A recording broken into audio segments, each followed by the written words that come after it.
Welcome to Pride Against Prejudice, a Shadowrun 4th edition actual play podcast. Hi, I'm Simon and I'm playing Huggy Bear. Hi, I'm Al and I'll be playing Maverick. Hi, I'm Jack and I play Toyga. Hi, I'm Michael and I'll be playing Sunshine. And my name is Rhydian, I am the GM. If you would like any bonus content, a link to our living campaign map can be found in the show notes, along with a link to our Discord where you can get occasional bonus episodes, and if you'd like to add locations to the map or just ask us questions, you're welcome to join us there. If you stick about for a few seconds at the end of the episode, we also have a question for you as well.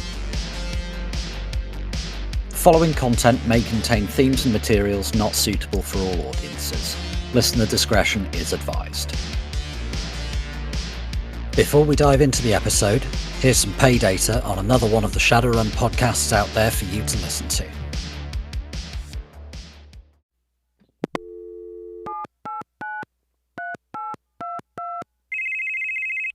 Are you trying to serve me a subpoena? No, I'm trying to do some crime. Has this ever happened to you? You're trying to do some crime but don't know where to start? Well, you're in luck, listener.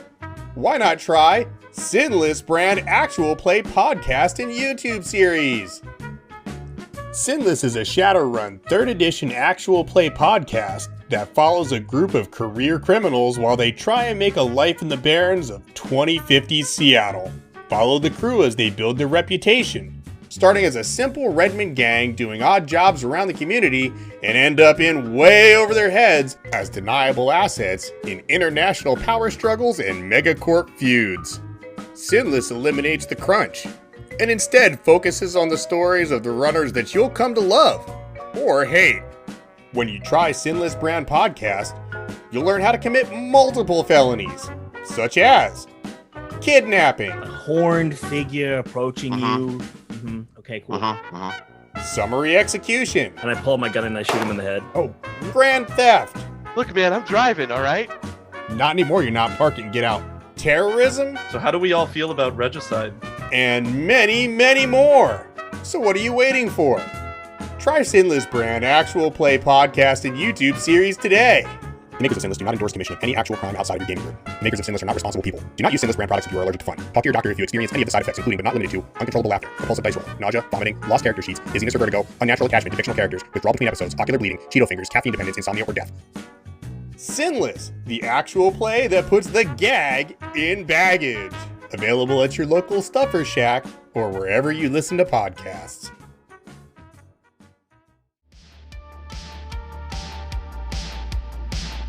Now that the team have done their legwork on the Oyban, it's time to start finalising their plans and putting those plans into motion, with a little help from some of the other players in the New York shadow scene. How's Sunshine doing, first of all, now that she has her, I think it was a sugar glider and Lagerhosen, I said? It was. Yeah, how is she doing with her new friend? Kinda a little more comfortable. Yeah, trying not to think too hard. Right, so where are we up to? We'd decided, or we'd theorised at least, that both ends of this guy's work-home life were bad places to hit him. Yeah. And our objective with him is a data steal, right? Basically to mug him for a data chip. Right. But ideally, if we can do this in a way where he doesn't know that we've done it. Where the survivors don't know that we've done it. Yes, but that's the same thing. Yes.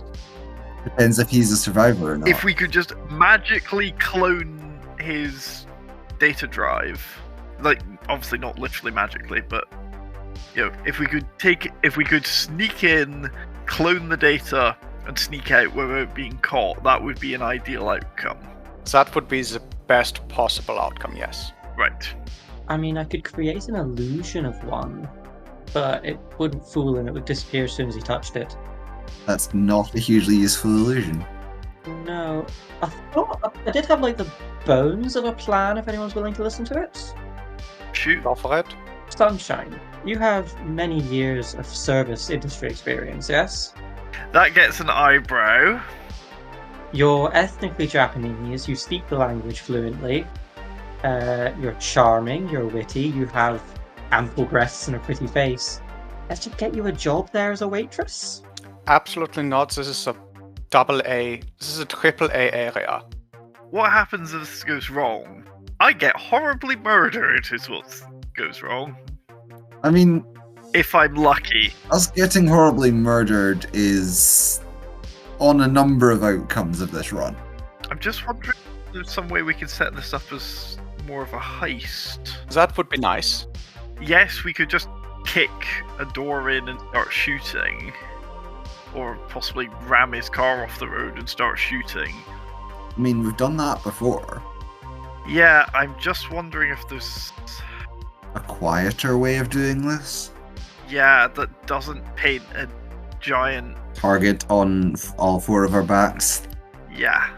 I mean, they no doubt have any number of plans for getting out of the house or the restaurant if something goes wrong. And I'm guessing if something went horribly wrong at the restaurant, the plan would be to flee to the house, which is most heavily protected. No plan survives contact with the enemy. We just need to disrupt it. And a good disruption might be preventing them from leaving. So, say for example, they go to the Prosperous Boar for a meal. Someone slips allergens into it or something. If we're lucky, they've got a seafood allergy or a nut allergy. If we're not, we put some laxatives or whatever in it. He's suddenly sick and vomiting. They want to rush him home. And what will they do to literally everyone else in the restaurant? They're going to lock the place down and start interrogating. And this still leaves us with the problem of how do we get information off this guy? Out the back door? If there's mass confusion? But if they're racing him home, then he probably takes the information with him. My thinking was, he gets very seriously sick upstairs. They go to take him downstairs to get a doctor, or he's got a medic with him. And then there's a fire, there's one customer throwing a wobbly, there's rats swarming up out of the drains. Pandemonium. Someone goes in the back door, grabs the chip, then goes out the back door again. And they don't even notice it's gone until it's too late. You're putting a lot of weight on the subtlety of this team, which has not historically been our strong point. It has not, no, but it is the best plan I could come up with. Something that we definitely have to consider is that when they realize the data is gone, if they realize the data is gone, when? They are presumably going to tell their contacts in the who they are getting the drugs off, and they will be ready for something. Possibly. Will they be so willing to admit weakness? A, that, and B, this is not going to be anywhere near this Yakuza family. Is that the right word? Clan. This Yakuza clan's only hot iron.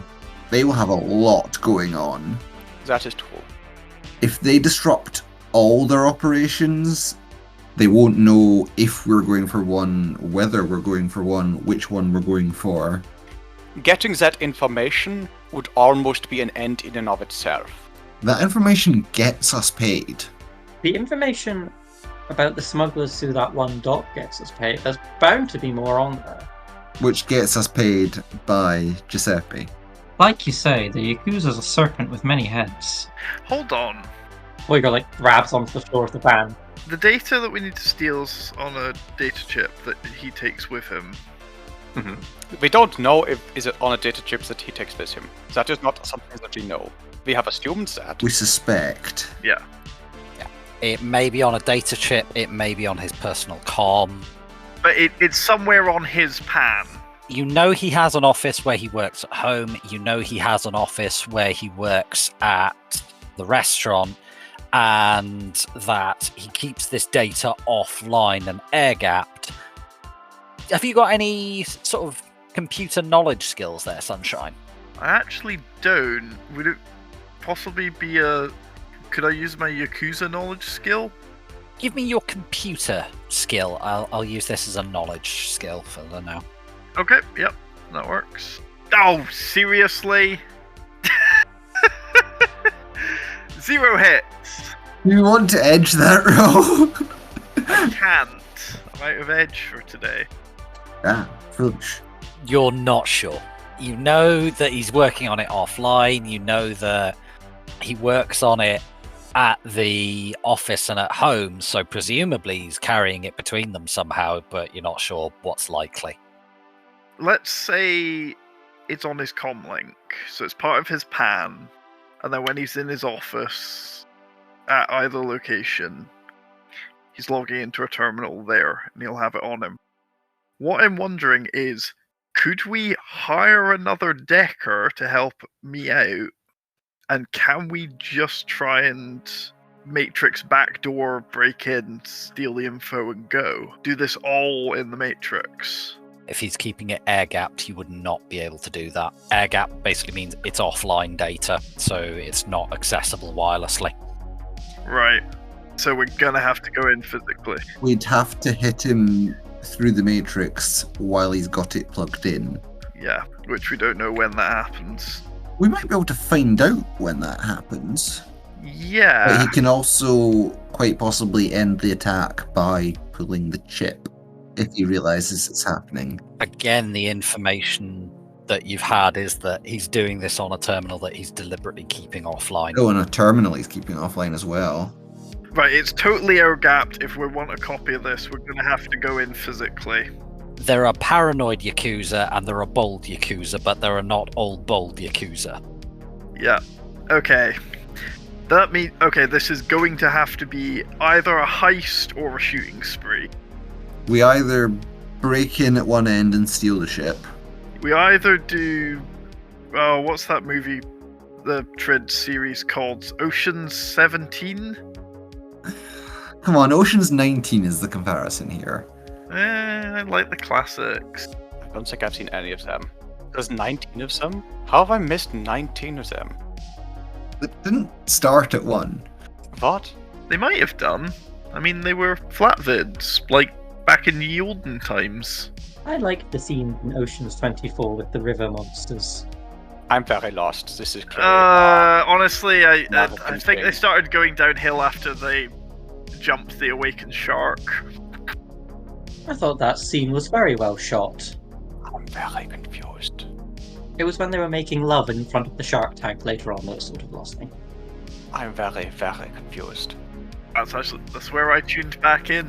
We can have a movie night and watch all of them after we have or have not been murdered by a Yakuza Oyban. Well, I guess that will settle whether or not ghosts are actually the souls of the departed. They certainly think they are. We can't get in there through pure Matrix shenanigans. I'd just say his house is off limits. That place is going to be like a fragging fortress. So that leaves either The restaurant. or go loud during transit. The problem with the restaurant is not the restaurant itself. It is the AAA area which the restaurant is inside. Yes.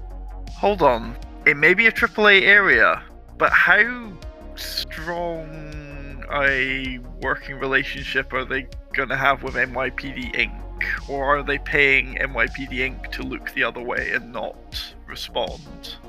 I suspect that they are paying NYPD Inc. to respond as quickly as possible. Do they really want mall cops running all over their extremely illegal dreck they're running in their very fancy place?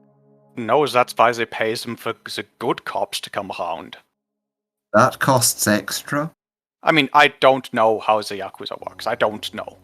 I'm gonna roll a knowledge skill for how the cops work. Yeah, that definitely costs extra, but it's available. In answer to your knowledge skill roll with 4 hits there, Maverick, it's a different agency, so they might have different procedures, but broad brush strokes. They'll probably pay them off to keep them away from anything they don't want them looking at, but they will more than happily make use of them if it suits their purposes. And if someone kicks in their front door, they'll be having the cops show up, I'm pretty sure. But they might be less inclined to call the cops if it's, say, a heist, because bear in mind, they have their own security. They do have their own security. Why call cops when you can just send your own goons out? But what you're saying is that this is also going to be a fortress. I think it's less of a fortress than the house, and it paints, if we can manage to heist this, that paints less of a target on ourselves than ram-raiding an Oyban's car off the road. But are we more likely to pull off a heist in a AAA area or a ram raid in a B-class area? Possibly lower. Well, if the heist goes wrong, it turns into a shootout and we're in no worse a position. Except that we're in the center of their fortress. Yep. In a AAA area. Stop focusing on the AAA area. The police ain't coming. Oh, they are. If we start a shootout in a AAA area, do you think the police aren't going to come? They might not go into the restaurant, but... We still have to get out of the restaurant.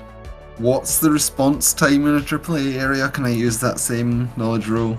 Yeah, so with your 4 hits, you think back, if it were the guys you worked for, then it would be first response, which will be astral, might be about 2 turns, so 6 seconds.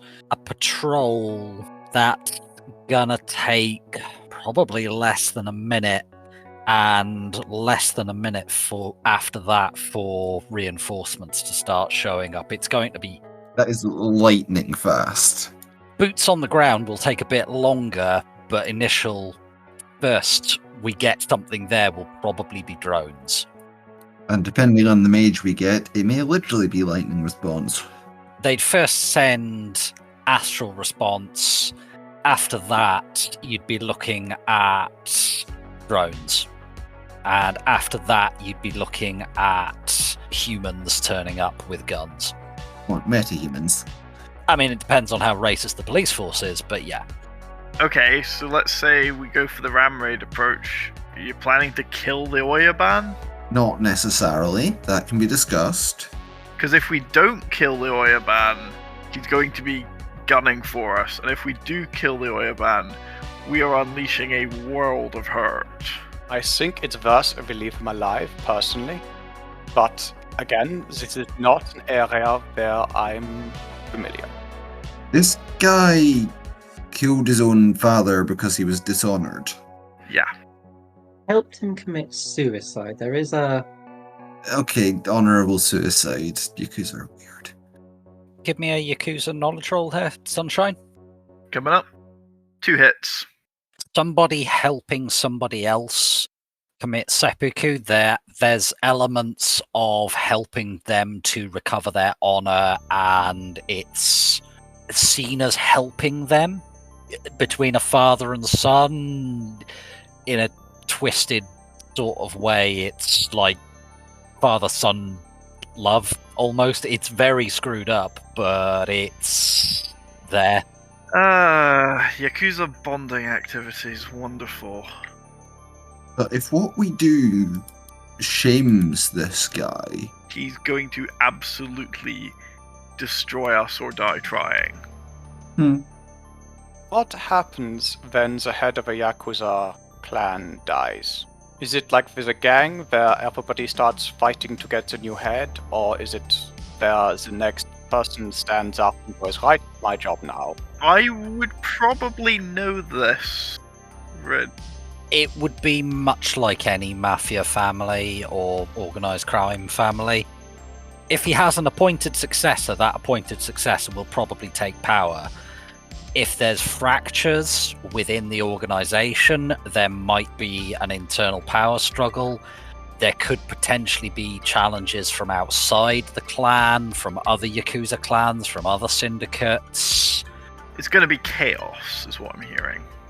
So, this isn't a thing we have to do, but if we happen to be going in loud and angry, do we know if any of his lieutenants, we could, make a great show of doing it for that lieutenant, and then if he survives, his focus is now on this apparently treasonous lieutenant who sent runners after him, and if he doesn't, The Yakuza's too busy fighting among itself, with this guy presumably trying to damage control or take advantage, and everyone else doing the same, that they kind of forget about the pack of randoms that killed their boss?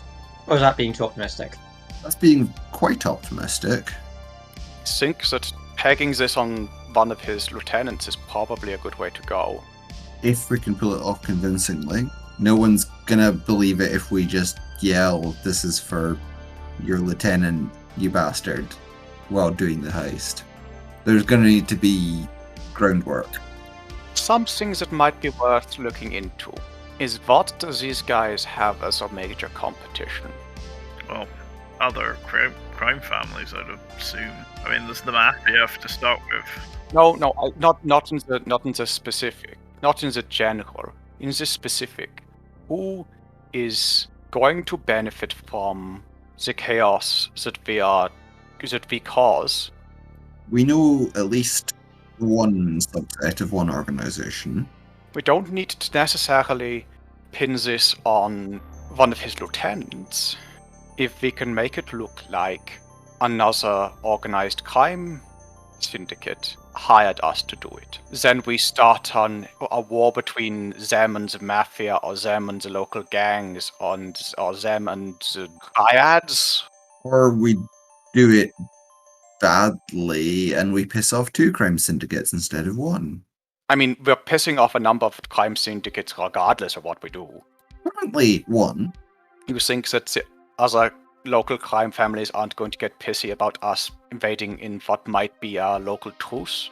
Truces don't apply to third parties, okay? Or have they recently made any peace treaties that were unpopular? We're not aware of anything of that happening. Yeah, we don't know enough. We've not really. We've only just started. This is our second day of looking into this. Obviously, we've got something from our friend. I think it's definitely worth looking into which of the local gangs are working with them, and which of the local gangs are working against them. Because I imagine that there's a number of metahuman gangs, talk gangs especially, who are not overly fond of the Yakuza. I was going to say that we don't really need to pretend to be from another gang that wants to strike at the Yakuza. If we can just find a gang that wants to strike at the Yakuza. That being my point. It worked very well when we did it with the Gargoyles and the Ragers.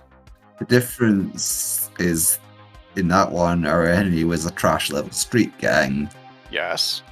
Not one of the major crime syndicates. Yes. And a big player in one of the major crime syndicates. Yes.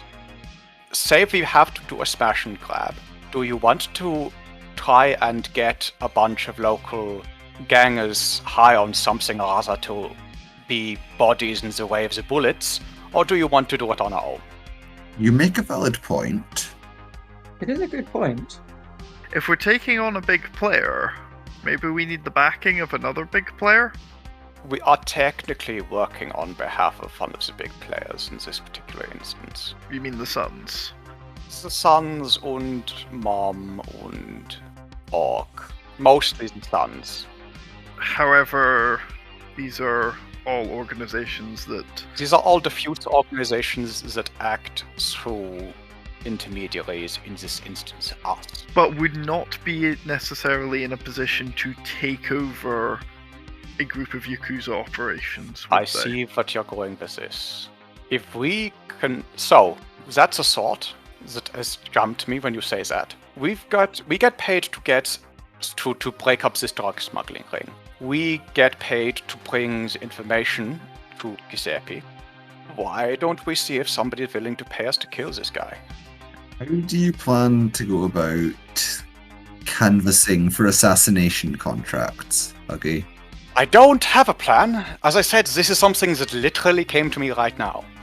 I mean... Yakuza, across most of Sixth World, the Yakuza have 2 main other groups that they run into and tend to have turf wars with. One is the Vori, the other are the Triads. Sunshine drops into Chinese and says, well, I don't have any Russian contacts, however... Hage just looks very confused. Mav looks blank. You could literally have said anything there, Sweetness. But I guess that was Mandarin, and I guess that means you know something about triads. Not much, but I speak the language, which is a start. Unless anyone's got any Vori contacts. Not a one. If we just beat up a bunch of Russians, we could go and ask them. You mean the one whose pirate ship we ruined, and then sold to the Blue Chainsaw's? Yes, that one. Who then chopped it to pieces?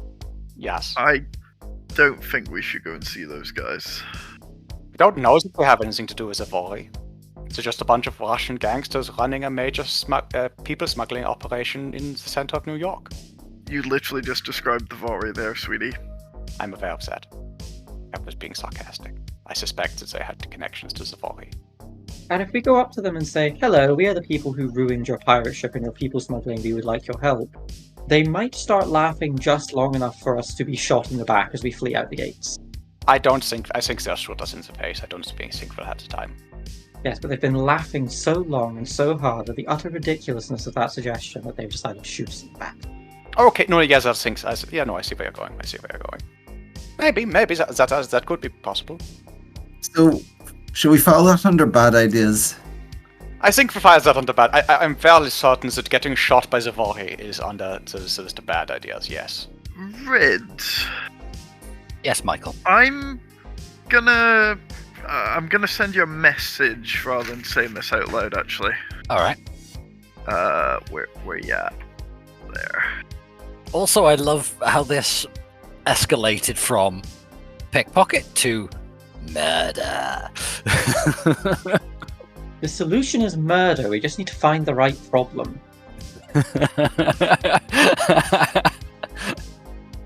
On a minute. I thought you were going to say the solution is murder. We need to find the right victim. But we have the victim. It's this Oyban guy who was willing to kill his dad in an act of filial piety. How would you react if your dad's ghost appeared in front of you and told you he wasn't proud of you? If you had done this terrible thing? What? I mean, spirits, yes, but also... What? So, he's done all this out of an act of loyalty to his father and out of duty to the family. He, no doubt, takes great pride in that and uses it as like I'm going through times of difficulty. I could cut my dad's head off, and he would be proud of me for it. I can deal with this. If, say, some sort of ancestral spirit or kami or such like and similar were to appear before you with a message from the next world that you have shamed and dishonored your family, it might lead to him making poor decisions. It might unbalance him.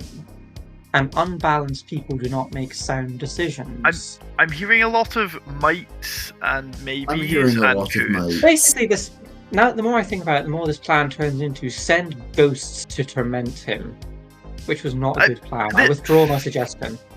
I personally think it's not supposed to plan. Well, Chummer, for a start, it's the wrong. What in game? What date are we on roughly? Where in the year are we? Not Christmas. Right.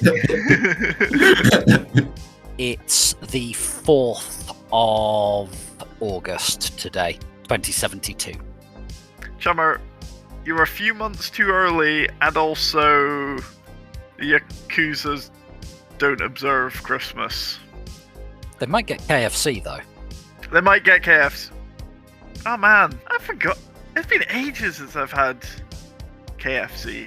Well, Kentucky Fried Soy anyway.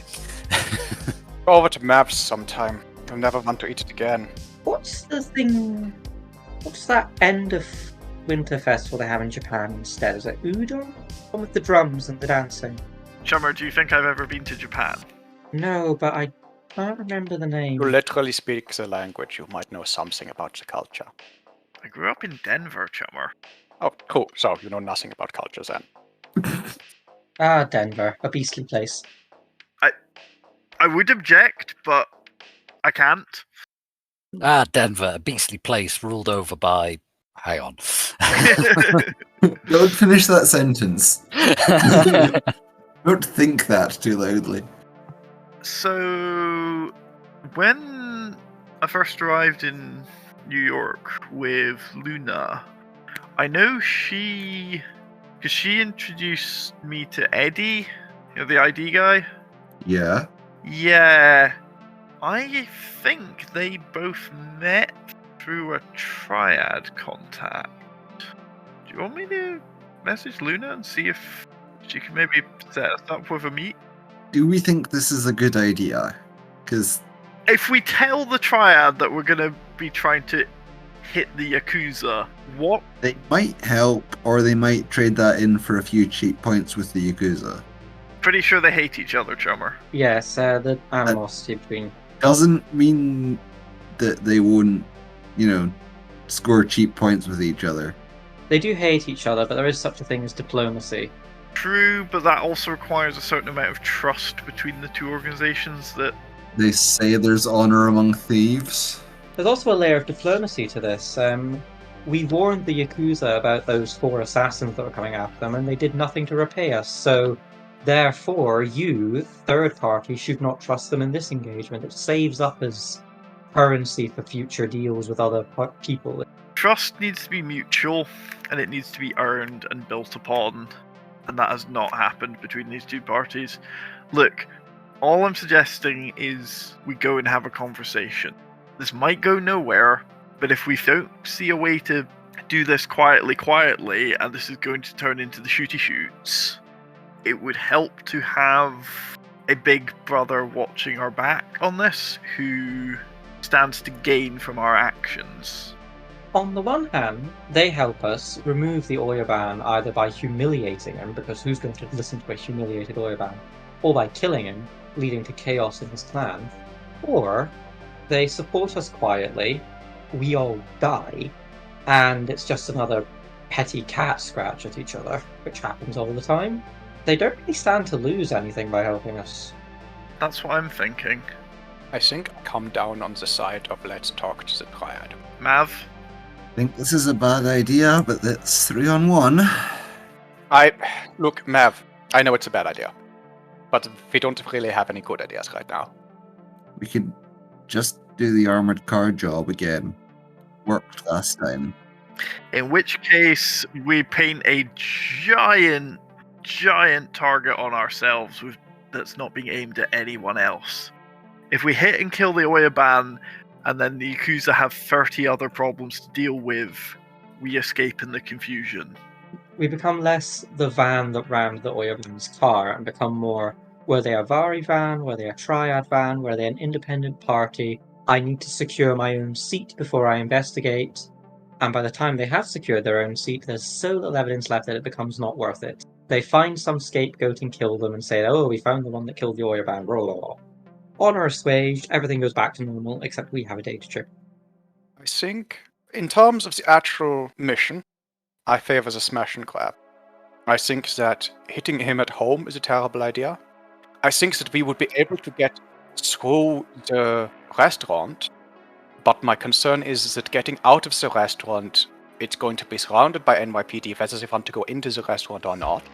We then have to get past them, and then we have to escape from them, with having just pissed off their pet Oyban. There's so many ways this can go wrong. Yep. Yeah. There's so many ways that everything that we can possibly do goes wrong.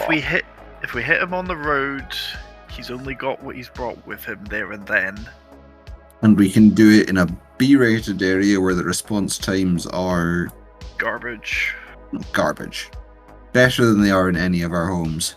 Certainly we can do it in an area where they don't have a pre-existing long-term relationship with the police. Yeah.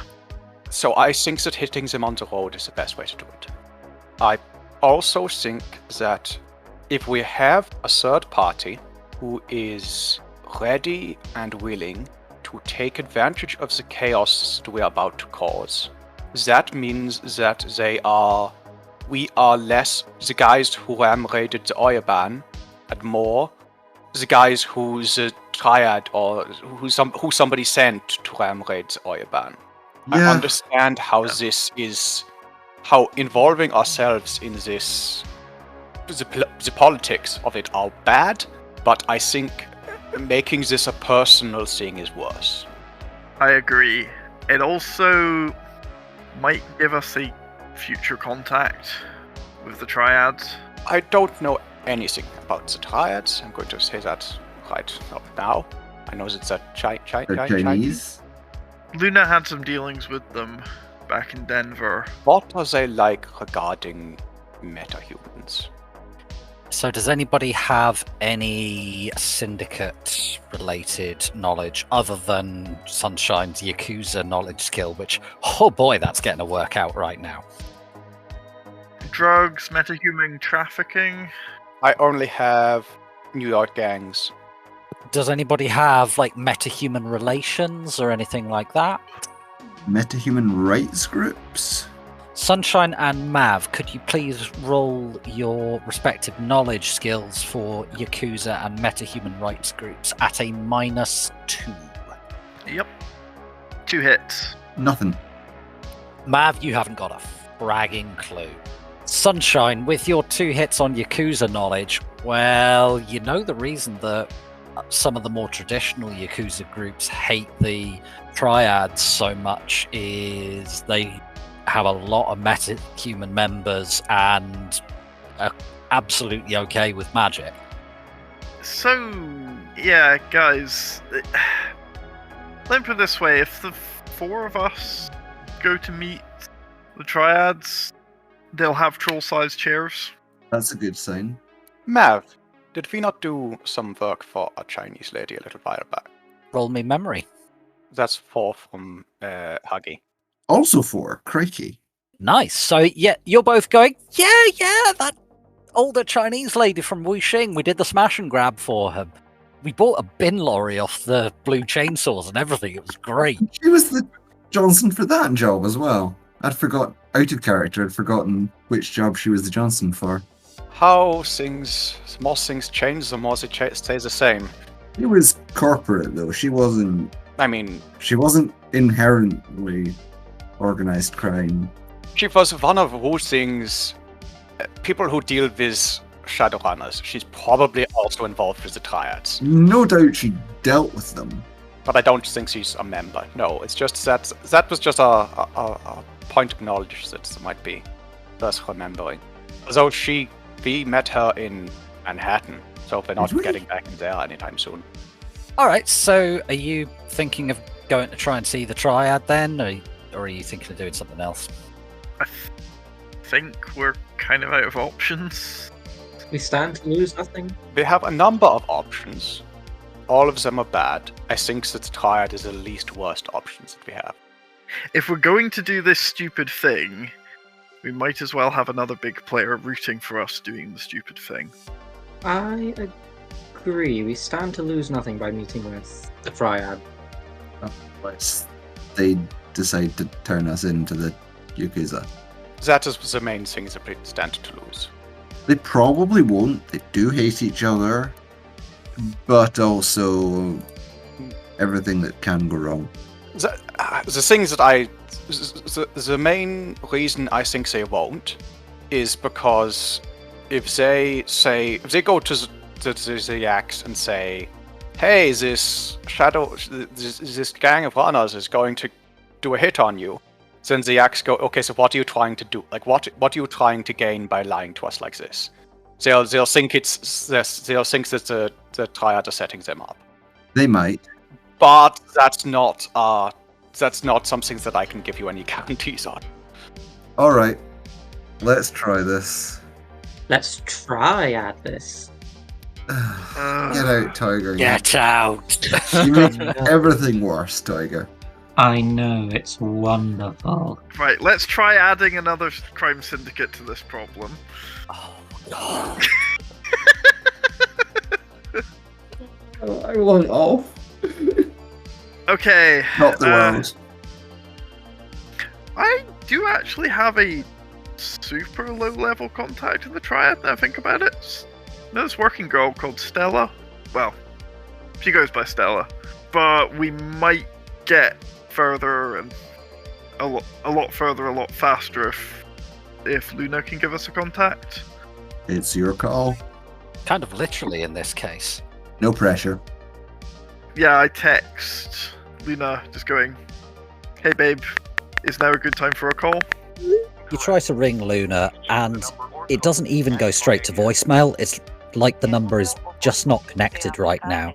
If you try to ring any of the rest of her team, you're getting the exact same thing, where it's as if the number is just not in service at the moment. So apparently Luna's busy, as are Rix and Dixie, and I don't actually have a number for Grim, but not sure I want the number for Grim. There's another weirdo in their team. Who are these people? She wears a fez. Anyway, can't get hold of them. Do you want me to try Eddie? Don't mention that one. She's weird. I have no idea. I'm about as lost now as earlier. I'm gonna try ringing Eddie. Alright, so roll me your connection with Eddie, please. Is it not loyalty, you mean? Yes, it's loyalty, I mean. Thank you. No hits, but not a glitch. Okay, so he doesn't answer right away. You get voicemail, and you try him again a little while later, and you get a... Hello? Hey, Eddie. Oh! Sunshine. Hi. Hi. Yeah, are you free to meet up just now, or, like, soonish? It'll need to be a club meet, but yeah, sure. Yeah? Which club? Where? He gives you the name of a club in Brooklyn. It's in Astoria. It's a double A rated area. Oh, fucking hell. Okay. You've got expensive taste, chummer. He just kind of gives you a smile over the vidphone and goes, "Oh yeah, it's where the people worth knowing are at. You know what I'm selling. They buying." Okay. Yeah, you do expensive product. Listen, this is more for a meet and greet. I'm looking for you. Alright, cool. Is it... It's work related. Alright, cool. Tell you what, come by, we'll have a chat, and then I'll see what I can arrange. Okay, cool. We'll be there for that time. Whatever that time he's given us is. Yeah, let's say about 9 o'clock in the evening. He tells you to ask for Mr. Stevens when you get through the door. Okay. It's probably about mid-afternoon. Are you doing anything between now and then? I am going to have a look around and see what signs of gang activity in this area I can see.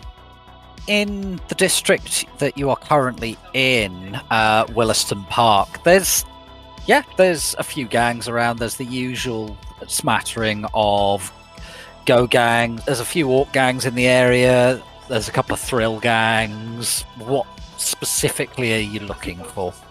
Well, my area of expertise is obviously talk gangs, so that's what I'll be looking for specifically. Alright, give me a roll. 1 hit.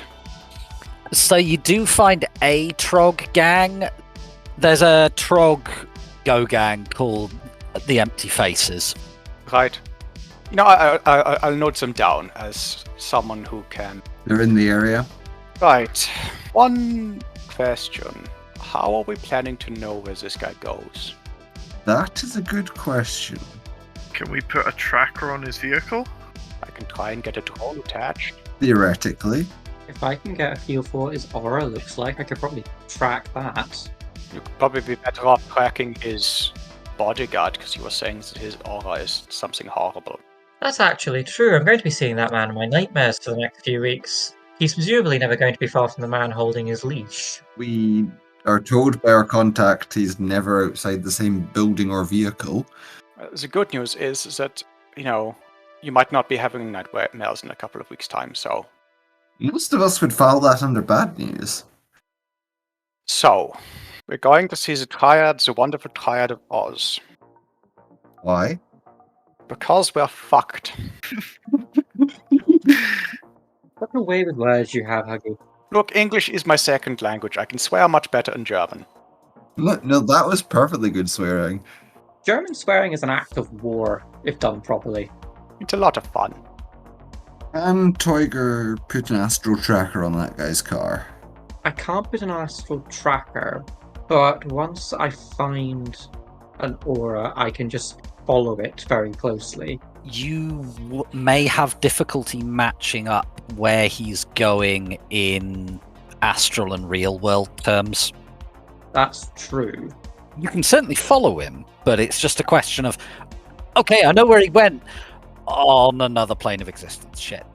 He has now been to two ends of this guy's. Yes, but if this guy has any sense, then he's not taking the same route every day.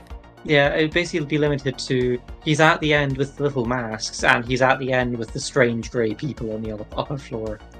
I think this is going to have to be a case of we have a drone watching his house.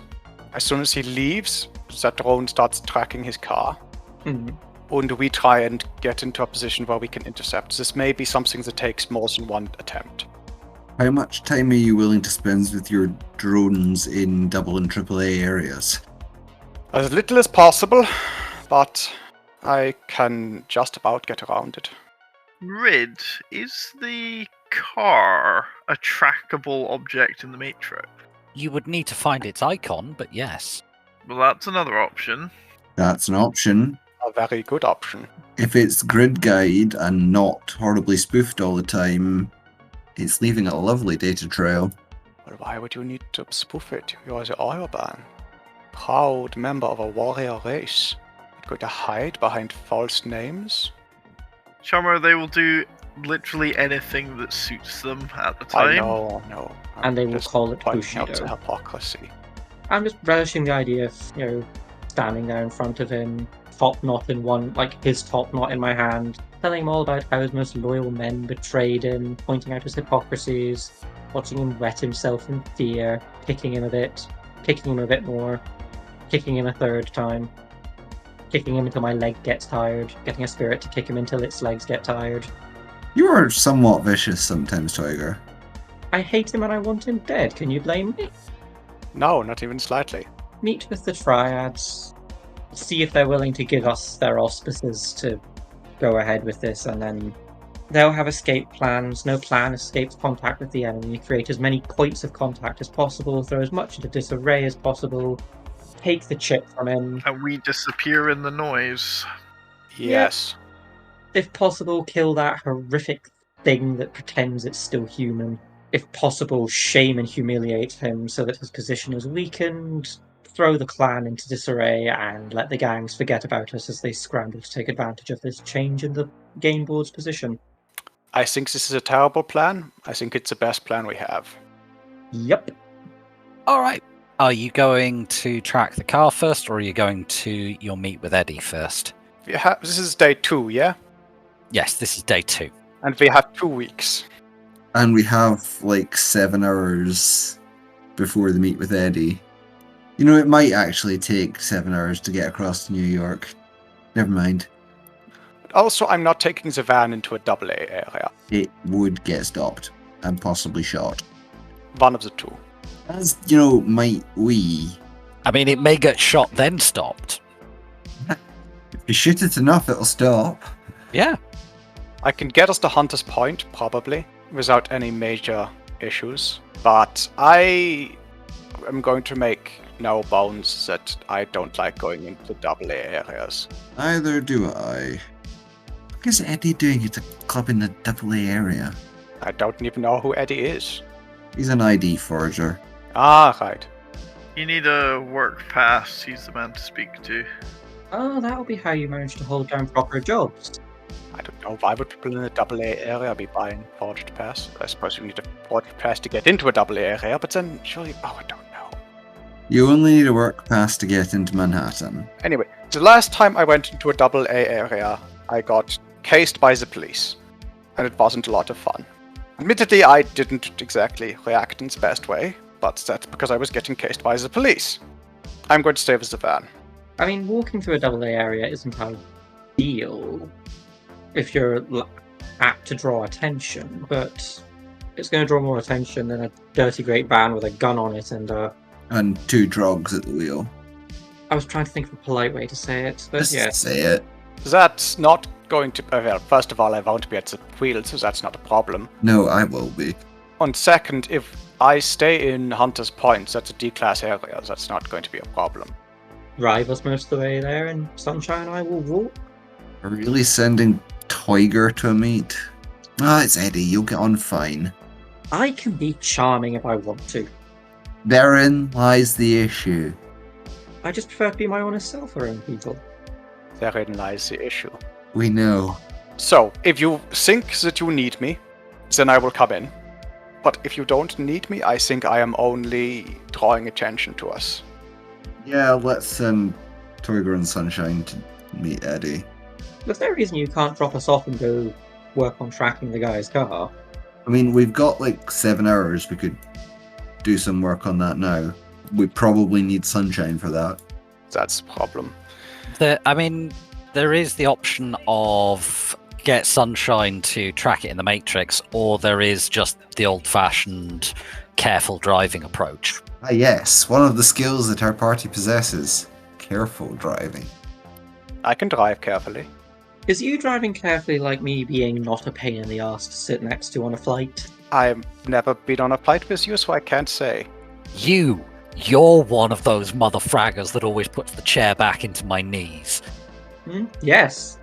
And then doesn't wear my headphones when I'm watching Bollywood dramas. You absolute antisocial bastard. I hate everyone on this aircraft and they deserve to know it. Everyone on this aircraft hates you. Right, so, we drop you guys off in Astoria, and... Do we know where he is at the moment? We think he's at his house at the moment. Yes, we saw the bodyguard at the house. How long ago was that? When was Tiger doing astral reconnaissance? That was probably a couple of hours ago. Since then, you've driven over to near the restaurant and taken a look there. So you were last there probably an hour or two ago. We could astrally send Tiger back to the restaurant, check if he's there. If not, send him to the house, check if he's there. I mean, you could probably find those places again, right? Probably. It might take me some time, but probably. I mean, you kind of know where you're going now, so it won't take you anywhere near as long. Get in the van and go astral. And if we have to start driving you to Astoria, we can. Yeah, because I'll just be in the van, flopping about. The issue is, am I going to be able to find my body afterwards and end up living as a disembodied spirit? You would need them to stay stationary whilst you're doing astral stuff, yes. Ah, fuck. Never mind. Can we slap him? Does that work? He would be aware that somebody was slapping his body, but he would still not know where that body was. Well, if we need him to come back, we can slap his corpse. Again, I would know you were doing it. I wouldn't be able to do jack shit about it. Unless you come back. I can't find my way back. This is before we move the van, not after. If we need to move the van, we slap the shoes before we move. No, that works. Then you know that you've been slapped, then you come back to where your shoes are sitting, which has been moved. And then we move the shoes with the spirit attached to them. You're just looking for an excuse to slap him, aren't you? I'm looking for an excuse for someone to slap Tiger. I'm not going to tell him who. As long as you agree to stop hitting me when I get back. I've now just got this mental image of Huggy and Mav in the back of the van playing rock, paper, scissors to see who gets to slap that Tiger. We draw both? Go recon. I tell you what, I'll just abstract this just to save a bit of time. Tiger, just give me...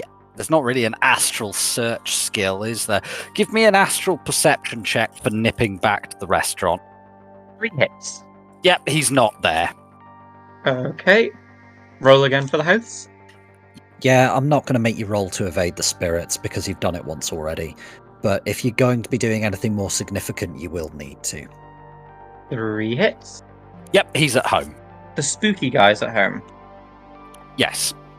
But we're led to believe that he is always in the same place as the Oyban. Is the spooky guy doing anything interesting? Is he just sitting in any room? Can I gather anything about? You would need to A-sense him. Let's do that then. 4 hits. So his aura's relaxed. It's like a pale blue colour shot through with little pink streaks of anticipation. I wonder what he's anticipating. Dinner, probably. I mean, aren't we all? I do like dinner. Okay, I zoom back to my body. Whilst everyone's talking about dinner, Sunshine's just made herself a self-boiling noodle cup I hope you brought enough of those for everyone, Sunshine. No. Are you now getting stared at by a hungry orc and a hungry troll? Yes, on my part. It's like being stared at by particularly large and tusky Springer Spaniels. The Springer Spaniels don't usually have machine guns. Never ever give a Springer Spaniel a machine gun. Sunshine just looks across the two and goes, "What? You guys didn't pack lunch?" Huggy is in her cocoon, so she's not even seeing it. You have internal cameras, don't you? Yes.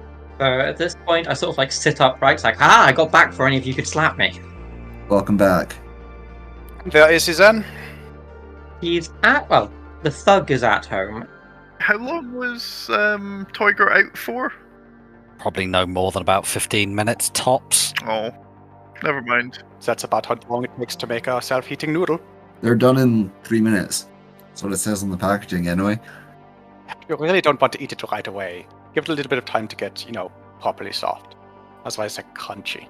Want some crunchy. I like that. You're weird. Yes, but you're sick and wrong. They're good when they're crunchy. Thank you, Toiger. Toiger, these are soy. I learned that the hard way. Or should I say the people I was rooming with at the time learned that the hard way.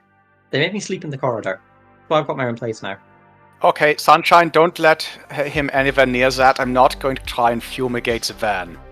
Huggy, God himself could come down and try and take these noodles away from me. He would not succeed.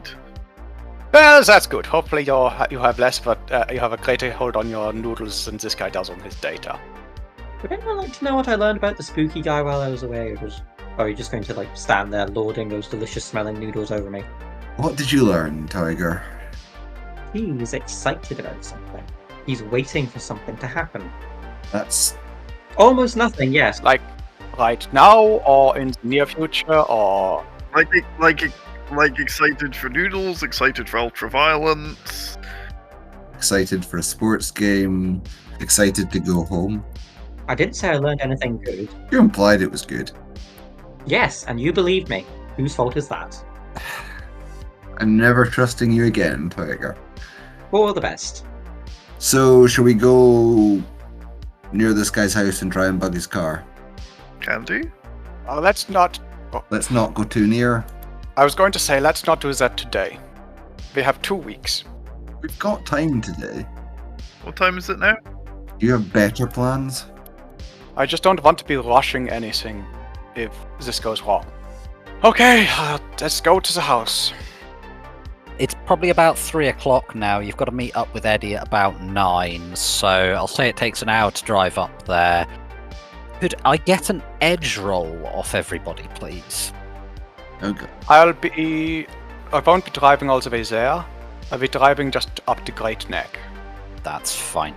And I'm just going to assume that, again, I'm abstracting this a little bit just for the sake of brevity. 1 hit. No hits, critical glitch. Oh, sake, fuck. Tiger. That's 2 hits from me. You've sat there keeping an eye out, waiting for him. You've got Toiger on Astral Overwatch, and he goes, there, that one, follow that one, pointing to a car going past.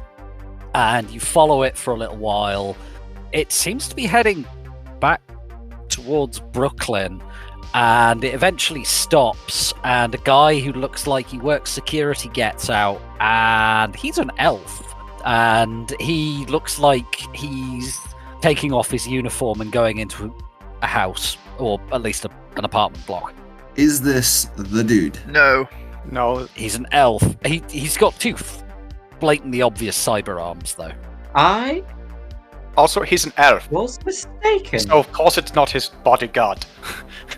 It's an elf. This sort of stuff can be difficult to tell. Don't you know there's no metahumans in Japan? Yeah. Well, there are now. Didn't used to be. Depends who you ask. That's cool. Anyway, okay, not our guy. Let's go back to the house. What's the time? So you don't really have time to go back to the house now if you're going to make you meet with Eddie. Try again next time. Right, we'll try this again. Maybe not tomorrow. The day after. I don't want to be coming up here too often. Don't want to be too obvious. We got time. We have plenty of time. You head on over to... I'm assuming that Sunshine's making her way, like, on the subway or something, as Huggy said, yeah, I'm not taking the van there, to... We're going close, Huggy said. I'm happy to drop people off in... Hunter's Point. Yeah, Hunter's Point.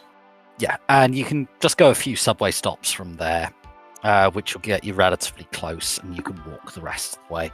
Who's actually going to the meet? Me. What are you wearing? I'm going to be wearing my leather jacket over the top of fairly ordinary looking clothes. Okay, and anybody else going? Me. But I'm going to use a knowledge skill before I decide what I'm wearing. Alright, what knowledge skill is this? Fashion. I got 1 hit. Yeah, this is a AA rated area. This is a pretty fancy nightclub. You're going to want to wear something nice. Even if you're looking scruffy, you've got to look fancy scruffy. My lined coat's a go-to. There's like some artful blood stains on it. It's a bit ragged around the hems and edges and everything. Under that, it's going to be rough hipster chic, I suppose. Like a sort of old, battered-looking waistcoat that was made to be old and battered-looking. Same with the trousers, pointy boots with the heels. I'm trying to look rough and disheveled and hipster, and only some of what I'm wearing is fake rough and disheveled and hipster. You look... there's a word for it it comes up in Terry Pratchett book. Deshabillé, that's it. Yes. You look posh people scruffy. Deshabillé. Wizard core. However, you run your eye over Sunshine and you're going, you're not going to get in that. Darling, no. You're not going to get in that. You could have told me this before I got on the subway! But I didn't see you getting dressed before you got on the subway. We were in the van! Together! I assumed you would have a change of clothes on you. Ooh, actually, if you've got like some sort of harnesses or like skimpy underwear in the van, you could wear that as like sort of artistic expression thing. That might get you a bit... Strong might. I didn't think it was that sort of club. So it's not, but by deliberately avoiding the dress code, you are yourself making a statement, which is part of the dress code. What in the rich people are you talking about? Don't try and think about it too long, you'll end up like me. Yeah, I make statements as of ever fun. Rid, can I roll edge to see if my Actioneer's business suit is in my bag? Yes, go for it. Yes! Yes! I have a change of clothes! You have 1 hit, you have a change of clothes. Well, would this do? I show him my Actioneer's business suit. Toiger? So Toiger sort of reaches like up behind his back and pulls out... In one hand he's got his knife, and in the other he's got, looks like some like ochre paint, and he sort of like rubs the ochre around parts of it to make it look like sort of shabby and disheveled, and like draws the knife down the lining to make it fray a little bit, and then that just sort of all goes back. It's like, there, I've ruined a perfectly good set of Action in your business clothes, but you now get into the club. It looks fashionably scruffy. You wouldn't exactly go to meet the corporate board in it, but you'll get away with it. But we will run into the corporate board in there. Expensive, Toiger. So is this club. Mm. I will make it up to you. I continue to pout and grizzle for the rest of our journey. I gave you a lemur to cuddle. I know. I still have it. It's in this pocket. You never told it to go away. They normally go away after 12 hours. Has it done anything helpful so far? They go away at sunrise and sunset, so we are now after sunset, so it will have disappeared by now, sadly. Oh. You go into your pocket and you just find some dust there. Oh. You head over, you find yourselves outside the Silver Sphinx. Yeah, this place is nice. There's quite a big queue outside to get in as well. Are you getting in the queue, or are you talking to the bouncer who... There's 2 of them. One of them's a human, one of them's an orc woman. Male human, orc woman. I text Eddie. Go ask, do we stand in the queue or do we go talk to the bouncers? We do not stand in the queue, darling. We are not standing in queue, people. So... Speak for yourself. Alright, I'm not standing in queue, people, and you're with me. And just sort of like grabs you by the arm and walks to the front. And I'm going to use 2 of my traits here. The first impression. Yep, so that'll give you +2 dice. And the second is privileged family name. So you go up to the front of the queue. And we just go to walk past the guy. Just walk in like we're meant to be there. The guy is currently talking to... It's a large group of very drunk lads. And just as you're going past him, this arm that is like a large chunk of tree just appears in front of you, blocking your way. And the orc woman looks down and says, "Are you on the list? If not," and points towards the queue. No, I think not. And also, I go to walk, like I gently sort of like push the arm out of the way and go to walk past her again. The arm just doesn't move, and she just smiles at you and says, "Name on the list or queue, sir." Who are you? Sorry?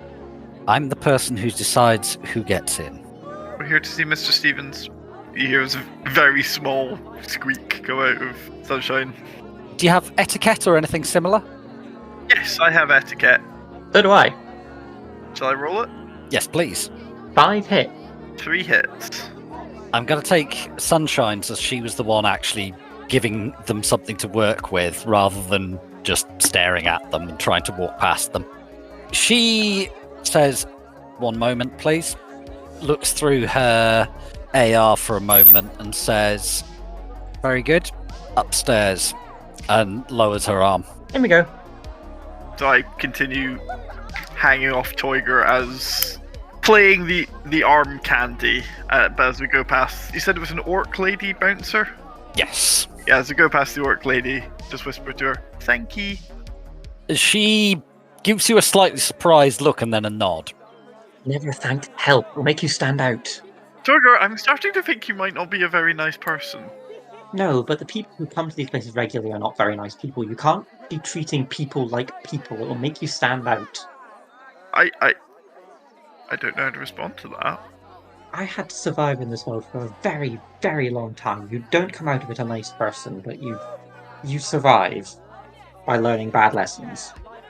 Anyway, where's this friend of yours? What does he look like? Perhaps we can buy a drink that we won't have to remortgage our homes for. You do have to drop 300 new yen on the cover charge to get into this place. Sunshine looks fucking aghast at this as someone who, hoards food. What, a normal? Yeah. Is that 300 each? Yeah. I have no money!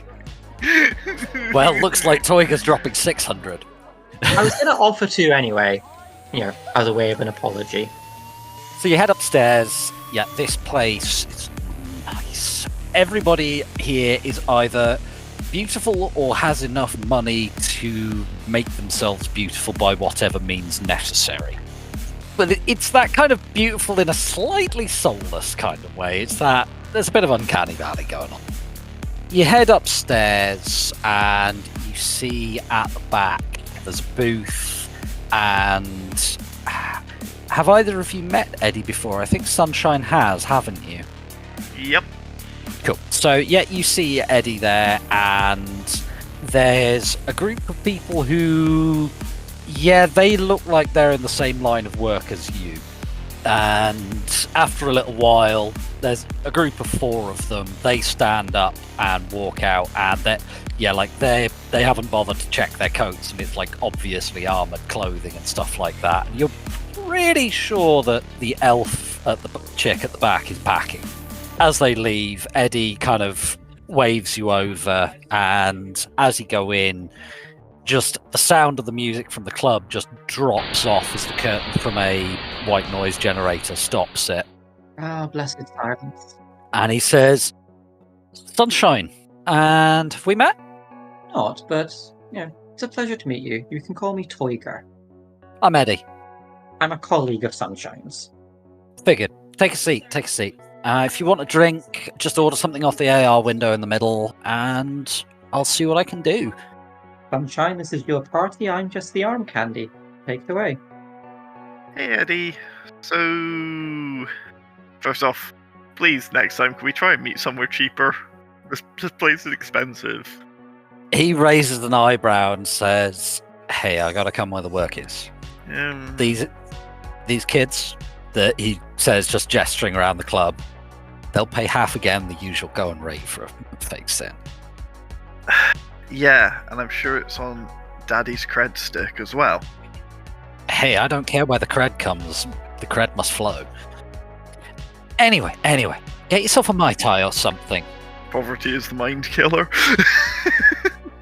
You sound like my mum at a Christmas party. Anyway, moving forward. I'm quoting some old book. I've read that old book. I think I've seen the old flat vid of it. Eddie looks round, obviously slightly irritated, and says, "Like, have we come here to do critical film analysis, or have we come here to do biz?" Okay, right, yes, things.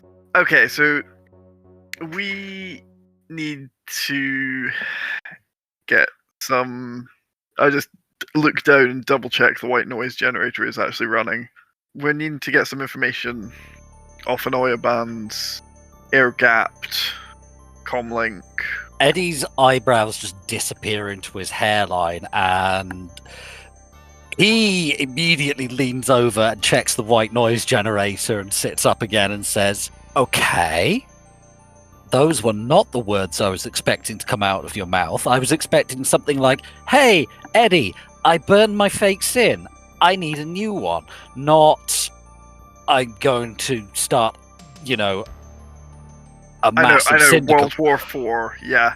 Okay, so listen. Why the reason I'm talking to you about this... Serious question, why do I need to know this, and what do you want from me? What I need is to talk to someone high enough up in the Triad to make some real decisions. Okay. Because we're going to need friends. Chummer, you're going to need more than friends. If you get caught, you're going to need a fragging... body bag, I know. I was going to say fragging guardian angel, but I mean, if they come in body bag shape, then yeah, sure. Can't quite do guardian angels, but... Look, Eddie, can you make an introduction for us with someone in the Manhattan Triad or not?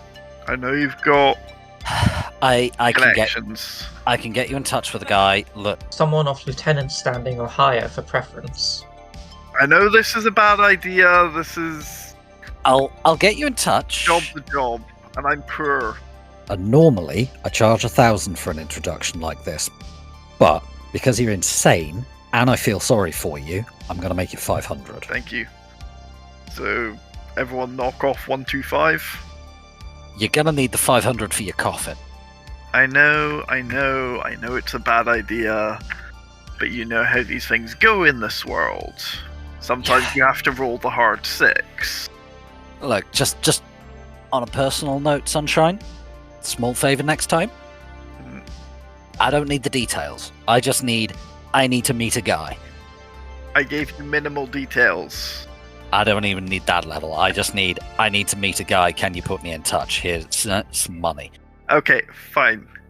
Advice accepted. Thank you, Edward. Please don't call me that. Thank you, Eddie. Here's your money. Now, if you would be so kind, who are we going to be meeting? What's the dress code? Are there any gifts we could bring to show our respect? I'm going to need a little while to think to work out who best to put you in touch with. It'll probably be in Manhattan. You'll need passes if you go in there. Do you have passes? Yep. I do not. I got passes. What? Just turns and looks at Toygar, goes, Toygar, how do I have a work pass and you don't? I've never worked. Why would I want to go to Manhattan? What is there to entice me? The Triad. But what was there to entice me before, apart from insufferable rich brats, one of which I used to be, wage mages who would sooner cut off their own right arm than speak to a spirit before they bound it, and insufferable upper-class twits that I must fight with every aspect of my being the urge to strangle. Since we're here, Eddie, if you'd be so kind to sort out my colleague here with an appropriate blue pass, perhaps? Certainly. I have a fake ID you can work from. I don't know if that's helpful or not, but it exists. I do need a SYN to attach it to. What rating's your SYN, Chummer? It was rating 4. The name on it was one of my dad's junior secretaries. I don't care about the name. I can get that from the SYN. Alright, so blue pass is it, yeah? Yes, please. Alright, so this will get you... Do you need a vehicle attached to it? No, I can't drive. Alright, that'll get you access to 9 districts of Manhattan. I'll load it with the one you're going to need. It's going to be Chinatown. Just tell me what other 9 districts you want. We'll load those on. How many do you get with a blue pass? 9. Shall I just give him my ones? Since I have 9 already picked. Do you have Chinatown on yours? Yeah, of course. Do I have Chinatown on mine? No. Also, spoilers, you may or may not wish to bring the other 2 members of your group into this. That's going to be really expensive, though. Cheaper for me. But we could just send these 2 as our envoys. You could get an additional district attached for 200 new yen, Mav. Cheap for me then, but it would be expensive for Huggy and more expensive for the van. Yeah, getting a vehicle pass is 500. Shall we just send these 2 as our envoys? This is kind of up to these 2. Are you going to tell us that stuff is happening in Manhattan? Well, we'll be giving you a ring as soon as we get out of the club, presumably. And as soon as Sunshine has done something for the comm link, which means that people aren't listening to it. Access to the 9 districts, Chinatown, Central Park, and 7 others. What are you doing next? After you've gotten that sorted, are you just... Are you having any ludicrously expensive drinks? Do you want to spend any more time here than is absolutely necessary, Sunshine? No, I can't afford to. In which case, Toiga stands up. Thank you very much for your hospitality and your help, sir. It has been a pleasure to meet you. He holds out a hand and says, yeah, pleasure doing business. Try not to die. Toiga shakes it, does a sort of, inclination of the head. We shall do our best. I would hate to deprive myself of your company in the future. Thank you for spending some time with us and listening to the Pride Against Prejudice podcast. We hope that you enjoyed the show and look forward to seeing you again in 2 weeks' time for our next episode. In the meantime, what is the most criminal organisations you've ever been involved with at once? And how would you complicate this run even further for the team? Let us know on our Discord. Intro is More Human Than Human by Karl Cassey, and the background music is also by Karl Cassey. Outro music is Neon Thrills by Luck Hash, and all sound effects are credited in the show notes. The Topps Company Inc. has granted permission to the Pride Against Prejudice podcast to use such names, logos, artwork, marks, and or any other proprietary material for promotional and informational purposes on its website, but does not endorse and is not affiliated with the Pride Against Prejudice podcast in any official capacity whatsoever. All other works mentioned in this podcast remain the property of their respective owners. The Pride Against Prejudice podcast is licensed under a Creative Commons Attribution 4.0 license. So if you want to use any part of the show, please give us the credit. See you next time, chummers.